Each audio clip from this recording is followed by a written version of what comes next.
From the kitchen of the cabin and around the world, this is Voices from the Solitude, a podcast about the coronavirus and gaming. Today I'm talking to Paul Grogan. We talk about the dangers of working too much. So I'm here with the man who knows all the rules to all the games, and that's Paul Grogan of Gaming Rules. So my first question is, Paul, how are you coping with the lockdown? How are you sort of dealing with it mentally? And is it much of a change to your lifestyle? Yeah, well, thank you very much for having me on the show, for a start. It's a grey Monday morning here in Columpton as I'm looking outside of my office window. How is it affecting me? It's really weird. Because in some ways it's not affecting me at all, and then in other ways it's very much affecting me. So day to day, my work is sitting at home, hardly leaving the house, writing and editing rule books, creating videos, writing scripts for videos, all that sort of stuff. 99% of my communication is over, Messenger or Skype or whatever, or emails with the publishers. So day to day work shouldn't have been affected, and I should have been able to carry on as normal. Obviously, life outside of my work has changed. The first time I went to the shops after lockdown happened, and I stood in the queue outside Tesco's where we had little blue circles to stand on, so that we were 2 meters apart. And then I got inside the shop and I freaked out and started crying. At which point it was clear that what's going on in the world is affecting me, and I'm just hiding behind my usual mask of everything's fine and I'll just carry on. It's scary. What's going on in the world right now is scary. Obviously, I'm doing lots of live streams, so I'm trying to keep a positive spin on things. I don't use social media to start, saying negative stuff or complaining about things or, whatever. It's just not the thing that I want to do, but it is affecting me on a personal level.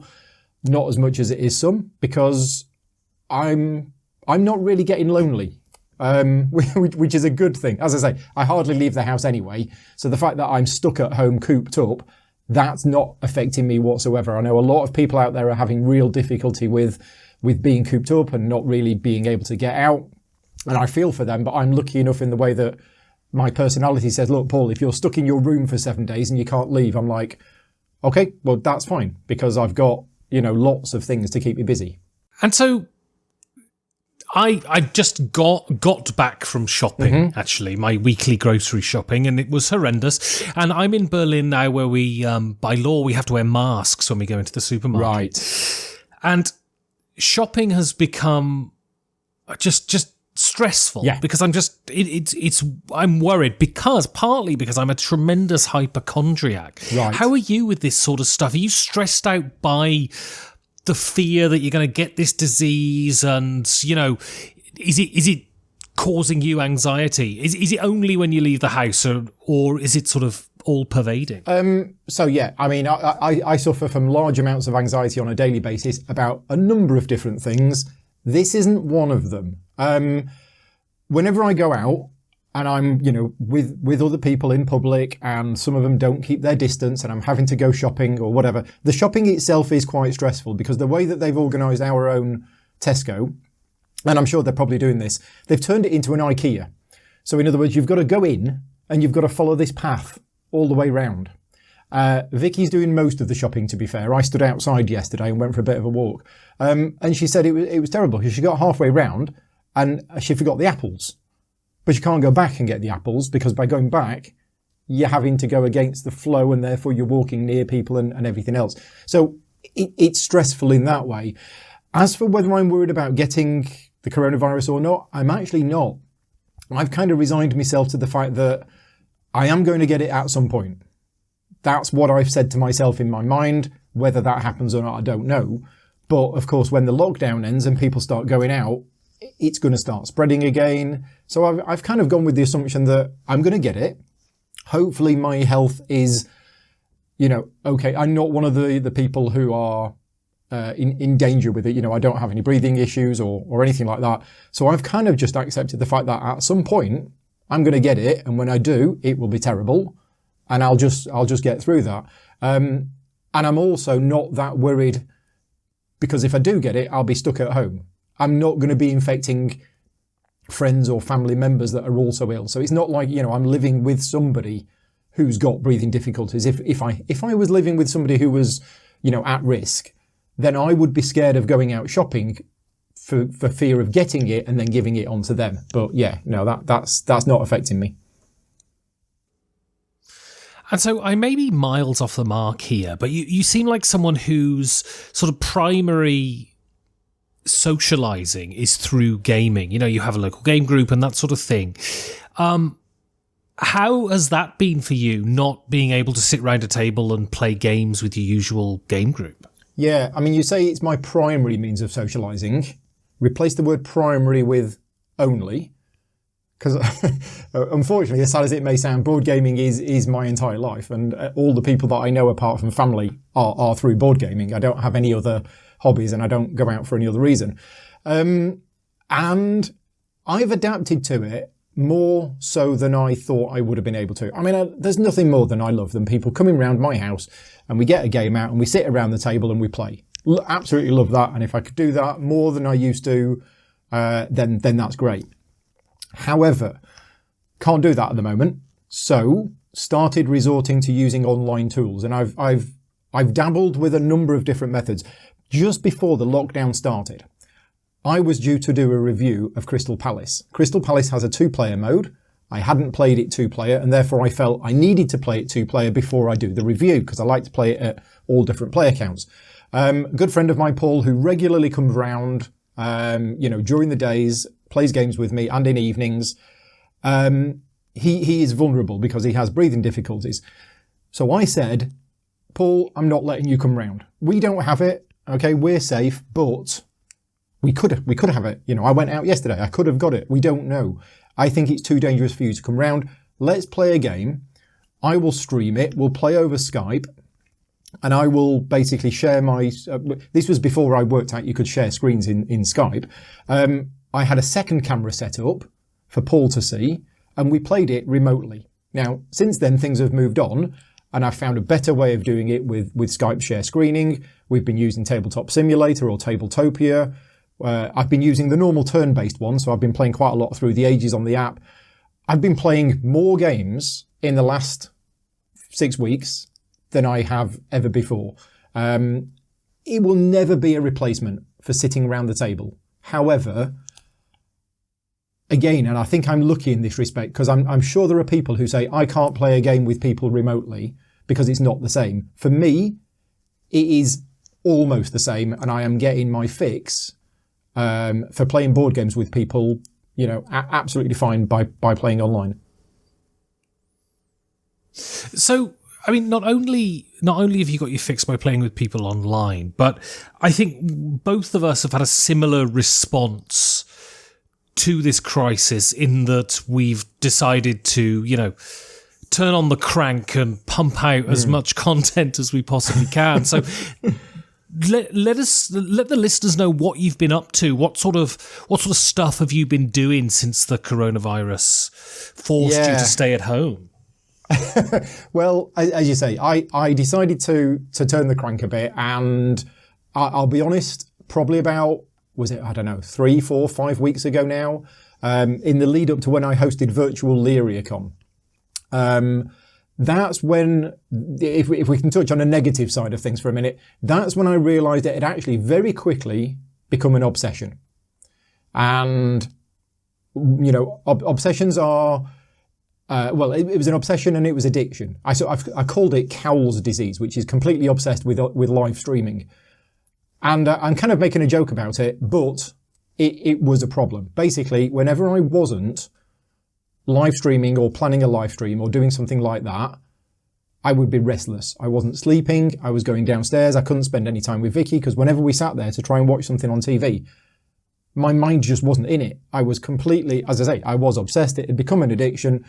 And this is all in a space of 2 weeks. And it, thinking about it and thinking why I did it is obviously the coronavirus hit. I thought there's lots of people who were going to be stuck at home. I was hearing stories of people who are stuck at home. They're bored. They've nothing to do. I thought, well, if I do more content, if I do more live streaming content, that'll give them something to watch. A few of them reached out to me, some in public, some privately, and said, Paul, I'm really happy with the fact that you're doing all this stuff, like in an afternoon or whenever, because they're struggling and it's actually giving them something to watch. And as soon as I heard that, not that I'm blaming these people, it triggered something in me that like, oh, I'm being helpful. And that's one of my things that I like to do. If I can find a way, I'm not saying this to be, big-headed. It's just one of those things in life. If suddenly I'm doing something and some people find that useful, I want to do it more. And I got myself into this spiral, and it kind of reached a head when I was, not able to do anything else, hardly sleeping. And thankfully, I've got the balance back a bit now. This week is going to be better than last week, and last week was better than the week before. But yeah, I just wanted to, increase the amount of content that I was producing in order to give some, people something to watch, really. And so, where does this come from? Because it always seems to me that you have an issue with striking the balance of life and work. Is it specifically only work with you, or do you have an addictive personality? Because I know you don't drink alcohol, and I just wondered whether you're worried that you're going to become obsessed with booze and become an alcoholic or something, or is it specifically work that compels you to do it all the time? It's a few things, and I've started drinking again in the last couple of months, and as I start drinking again, I'll have a can of cider, right? That's it. So, my drinking is now, whereas I probably spent, 2-3 years just not really having it. Vicky would have like a glass of wine or a glass of cider or something. And I'd think, no, I'll just have a glass of water.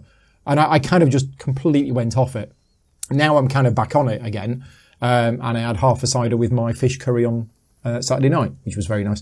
But yeah, I don't want to get too deep into it because otherwise you'll be charging me for psychological evaluation. But there's a few reasons behind it. Yes, I have an addictive personality, and I can get into things and I can get very obsessed with things. I've been searching the house at 3:00 in the morning before for one component from a game because I couldn't find it.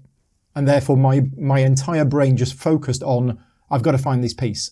And literally I would spend an entire night searching the house, not sleeping, to find a piece for a board game that I wasn't going to play, but because I'd set my sights on, right, this is now what I need to do. There is a problem, I need to fix it, and I'm going to go and do it. I'm not as bad as that these days. I'm better now than I was, but there's clearly something in me that, gets obsessed with something, focuses on something, and puts a lot of effort into something, whereas there's actually more important things that I should be doing that I don't tend to do.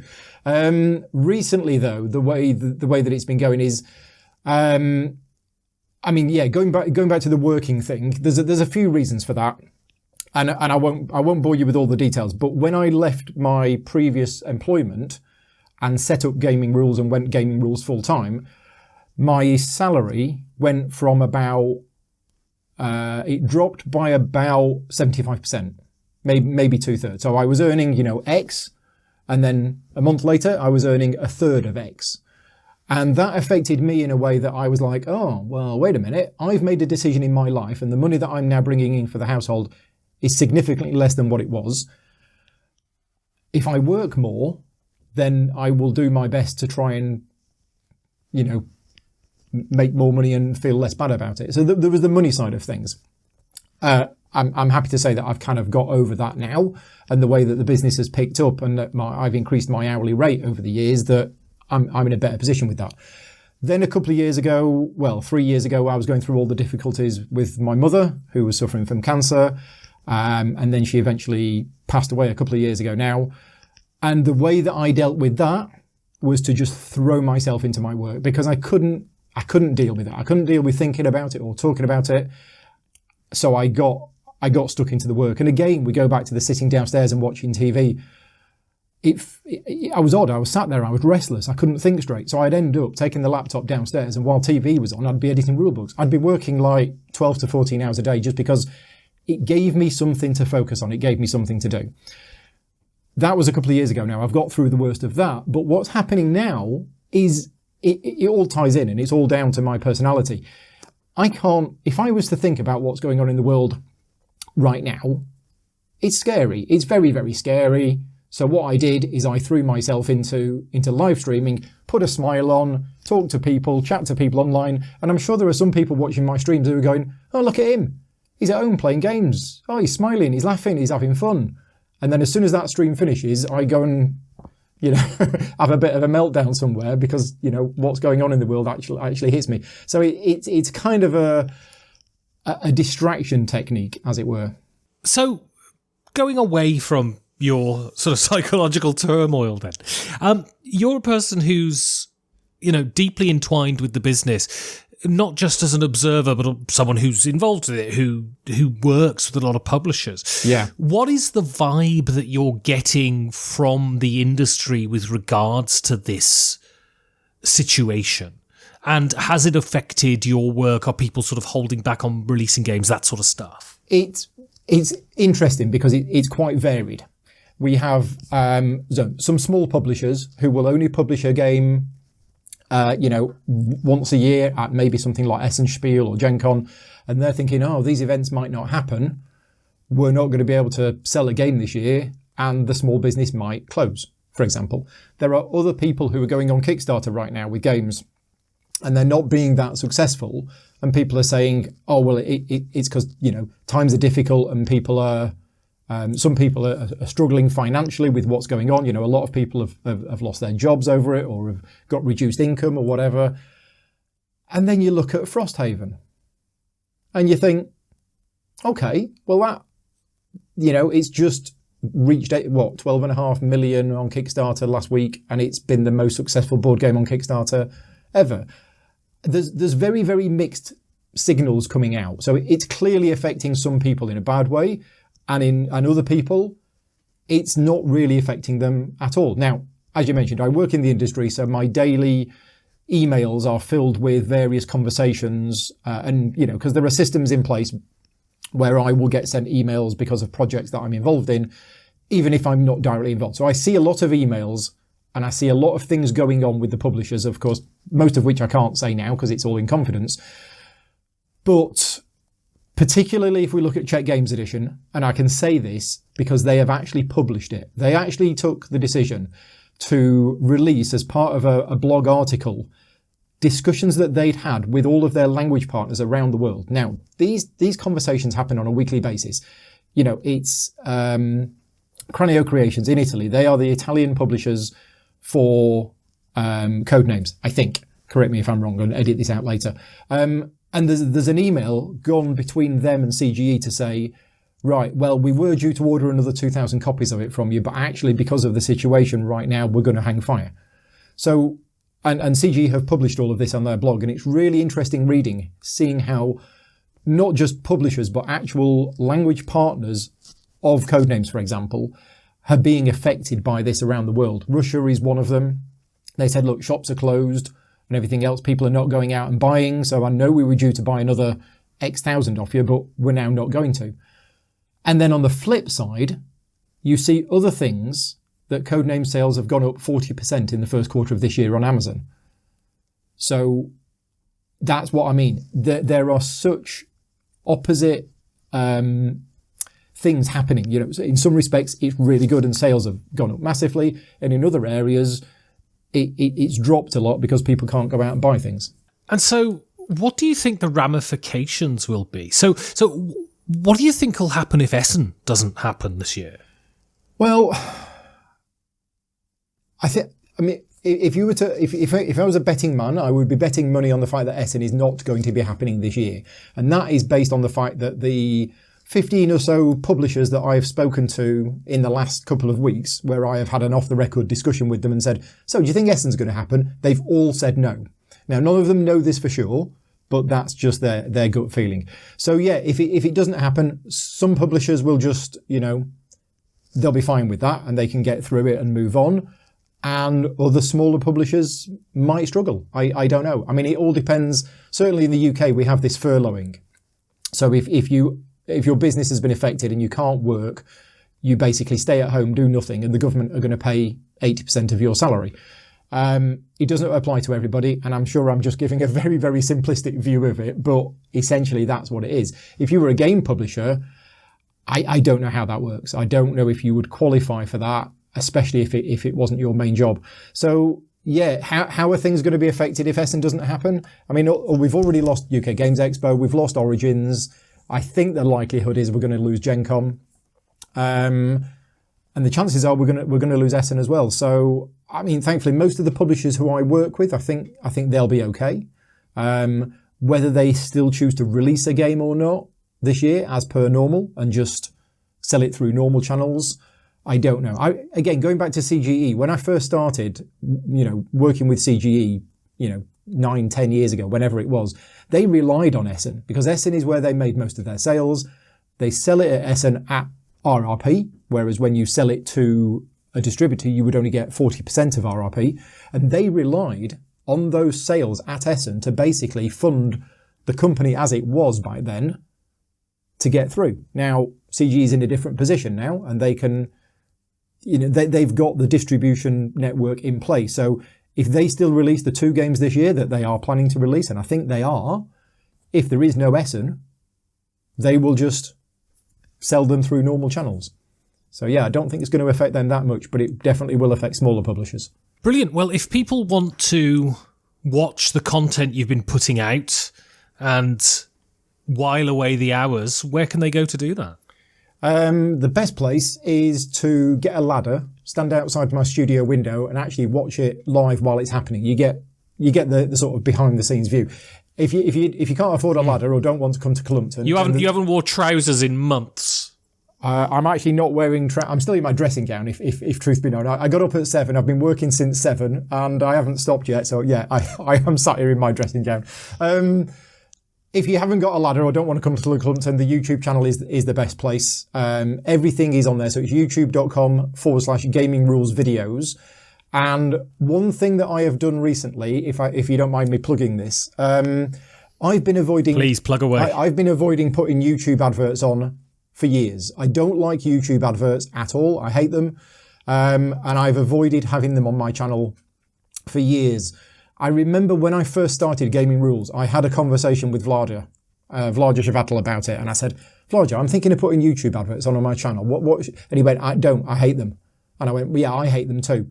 And that was it. That was a decision made like 6.5 years ago. And the other thing as well is, and I know I'm the only one who has a problem with this, but it feels wrong for me to turn on YouTube advertising to make some extra bit of money, which is not much, on a video that I was commissioned to make. So, Osprey Games have commissioned me to create a how-to-play video for Undaunted North Africa, which I'm going to be starting on next week. Something in me makes it feels wrong that they're paying me to make a video, bang, and then I make some extra money from advertising. That doesn't feel right. So that's another reason why I never turned it on. However, I've changed my mind recently and I've turned on YouTube advertising. Now, I've only turned the skippable adverts at the start. The ones where it pops up in the middle they're just horrendous. So it's on at the start, but the way that I've got round my issue with it is I'm donating all money at the moment that is made from all YouTube advertising to Doctors Without Borders, which are doing great work against the coronavirus. And then, I might change the charity at some point in the future, but that's what I'm doing at the moment. So if you go to my channel and you see that there's a YouTube advert there and you think, oh, Grogan, he's turned on YouTube advertising to make some more money. He's not making any more money from it. All money that I make, which isn't much, it is going to charity. So I've just got one last question, and I came up with this question myself as I'm a very, very astute interviewer, and I wasn't prompted to ask it at all. What do you think is going to change when this is over? Well, I mentioned I'd been using online tools a lot for gaming. Specifically, I've recently, in the last few weeks, actually got into Tabletop Simulator and Tabletopia, and they are platforms which I've dabbled with in the past, but always avoided because I've had so many opportunities to play games around a table, and I found that those interfaces were a little bit clunky and a little bit fiddly. However, needs must, and right now, that's really the only way that I'm getting to play these games. And I'm happy to say that I'm finding both of those tools absolutely fantastic. And the fiddliness that my brain said that they had is still a little bit fiddly, but it's a lot less fiddly than I thought. So I was having this conversation with Vicky last week, actually, and it was like, okay, so let's say the coronavirus disappears tomorrow and people can start coming round. I think I am still going to be playing games using online tools, not as much as I am now, but I am definitely going to be doing more of them. The ability to be able to play a game with people around the world. I mean, I did a game of Mini Express the other day with Stella in Australia, Frank from Mo Ideas in Taiwan, 2 people in America, and me in the UK. And we played a live game of Mini Express, talking to them on Skype. So I'm going to basically carry on, as I say, not as much as before, but I'm going to be using these tools to play games with, other media content creators around the world, Patreon supporters around the world, friends, etc., etc. I've been talking with David Thompson about a game of Undaunted North Africa with him, which there's no way that I would have been able, he can't just pop round for the afternoon. And I think the lockdown and everything else is promoting the use of these tools, which I think is going to stay with us afterwards. Well, it certainly is for me. Yeah, it absolutely isn't for me, because I find it absolutely intolerable, even though I've been doing it a little bit. But yeah, absolutely, I agree with your point. Anyway, well, thank you for giving over your time, Paul, and hopefully you manage to stay sane.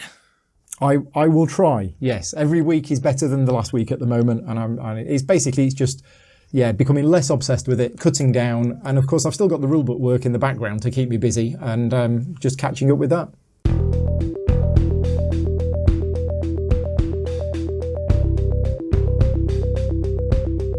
If you want to support content like this, you can go to patreon.com/5G4D. Thank you for listening.